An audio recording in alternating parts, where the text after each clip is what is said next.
काश्मीर हल्ल्याच्या पार्श्वभूमीवर रायगडचे प्रशासन ऍक्शन मोडवर आलंय। देशात सर्वत्र हाय अलर्ट असताना सुरक्षेची काटेकोर काळजी घेण्यात येते।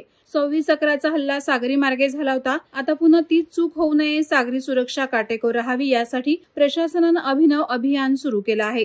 रायगड जिल्ह्यात सागरी सुरक्षा राखण्यासाठी रायगड पोलिसांनी 36 तासाचा सागर कवच अभियान राबवलंय।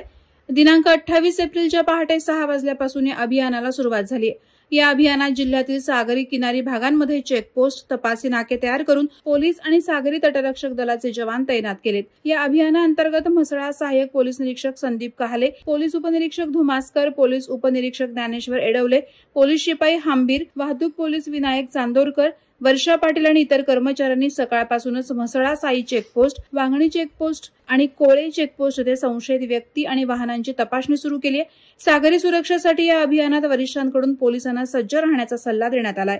या अभियानात 72 सागरी कवच बंदोबस्त अधिकारी, 592 पोलीस अंमलदार, 186 सागरी रक्षक दल, 8 सागरी पोलीस स्टेशन, 13 सागरी चेकपोस्ट हे समाविष्ट झाले आहेत। वादळवारा लाईव्हसाठी निकेश कोकचा, म्हसळा। नवी मुंबई व रायगड जिल्ह्यातील ताज्या बातम्या आणि घडामोडींसाठी सबस्क्राईब करा वादळवारा लाईव्ह चॅनल आणि दाबा बेल आयकॉन।